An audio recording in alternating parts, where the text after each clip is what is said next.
This was a fail. So you got a new idea for a song. You want to get that song heard as quickly as possible. You want to get views and plays and streams and all that good shit on your music. You don't know how to start. You don't know where to start. First of all, really with music today, you can say one word on a track, put an ad lib behind it, and man, that shit's jamming all of a sudden. I don't know why music works that way. Can I change to these colors and will it make it look? Oh, that makes it. Well, that's actually a good color. I'm not gonna lie. But yeah,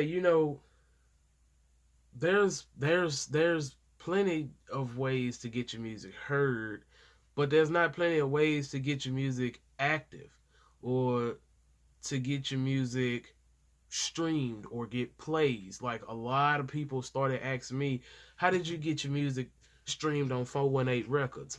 Well, it's mainly because if you constantly post or you constantly put out music, you got a better chance of getting plays on 418 Records, Spotify, SoundCloud. But see, a lot of people are using SoundCloud. I don't really use SoundCloud.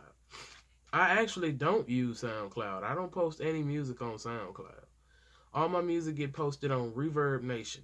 Reverb Nation posts your music to different platforms for you. So, why am I spitting everywhere? They post your music to different platforms for you. So, for instance, if I was to post a song today, that song would be posted on Reverb Nation itself, first of all. They don't do Audio Mac. I was about to say Audio Mac, but they don't post on Audio Mac because they have like they're like rivalries. Reverb Nation and Audio Mac is rivalries. But what a lot of people don't know, Audio Mac is technically a part of SoundCloud. It's weird how it works out. I know it's weird, but I mean that's how it worked. But so and if you had a SoundCloud page or something and it was still active, they would post your music to SoundCloud for you. So Reverb Nation posts on SoundCloud, Spotify, iTunes, Google Play Music, all across those platforms. So you don't have to worry about posting them yourself. But here's the problem that I see with a lot of people.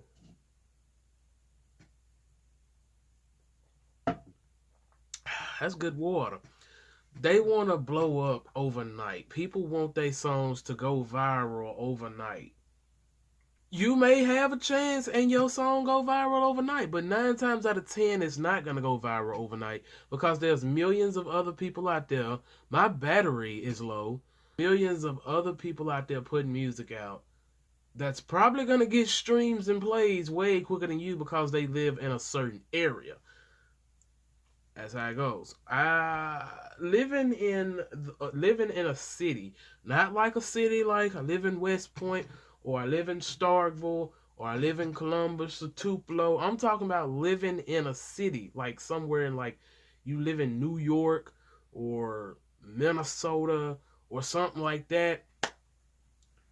Living somewhere like that, of course you're gonna get plays and streams much more quicker because you're in a would that be a rural area or a non-rural area? I'm not quite sure, but you're in an area where it's more populated at, so which means more people are gonna listen to your music. Now, Reverb Nation does carry your music across the globe, so you can get your music heard across the globe. Trust me. How you think mine getting played in places like where is it, London and New York and stuff? I mean, Reverb Nation puts your stuff out there. If you're a producer and you just want to sell beats, but you're not really selling beats at the moment, I would prefer BeatStars. BeatStars is a place you can sell beats. Let's do that again. BeatStars is a place, is a marketplace where you can post and upload beats, sample packs, MIDI packs, chord progressions, drum packs. You can post all that up on what did I just say it was called? BeatStars. and you can potentially sell beats on BeatStars. I said potentially because, guys, you gotta have good sounds in order to sell beats. I mean, the stock plug-in challenge.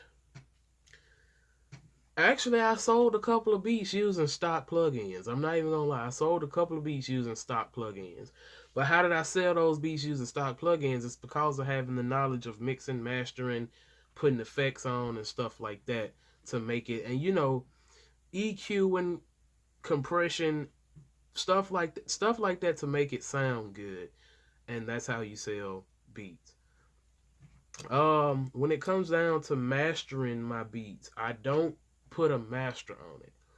I don't put a master on it. I don't put a limiter on it. I don't put nothing on there really. Not on the master track. I don't put nothing on the master track. I just level my beats. The better leveling you got, the better your beat gonna sound. So like you want the clap to be like midway, but what I always do for my snares, for some reason I leave my snares like high. Piano wise, melodies.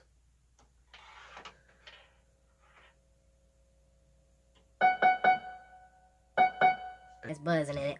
I would say learn how to play at least learn how to play some notes on the keyboard. So,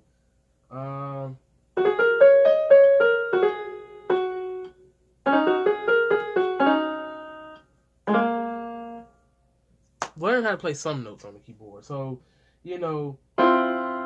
that don't sound right. You gotta just play around with it. That's how I learned how to play. That's literally how I learned how to play the keyboard. Just kept messing around with it until I figured out how to play it. And, really, the big thing about the keyboard is just basically a pattern. If you really think about it, the keyboard is a pattern. It's just like the pattern selector. How much more minutes? I got 29 minutes to record. But I ain't gonna. Yeah, I ain't going no 29-minute video because that take longer for me to edit. No. I'm not about to edit a 29-minute. Fuck. It's basically like the keyboard is basically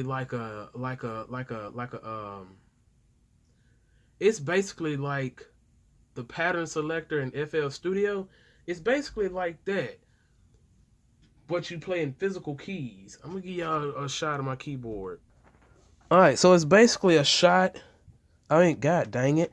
It's basically like pattern. So if you match up keys, these two keys, you can instantly kind of go up on the keyboard and you can find keys to play. It's just a pattern once you learn it. The black keys are just easy to play. But the white keys are what most people are going to have problems with because they're not used to playing the keys. So what's a good way to learn how to play the keyboard? Like I say, no one taught me how to play the keyboard. I just basically sat down, got bored with it, and started playing it. And there you go, But yeah, I would definitely say learn how to play some sort of instrument and, you'll be set. But yeah, this was just a quick video on how to get your music heard, actually. Instead of, like letting local people hearing it, you want to get your music heard, put out there. You can keep posting on SoundCloud if you would like, but I'm just suggesting Reverb Nation or Audiomack and try to get it on Spotify. I got some on Spotify. Just try to do that. And you guys, I'll see you in the next video. It's your boy C3. Come holler at me.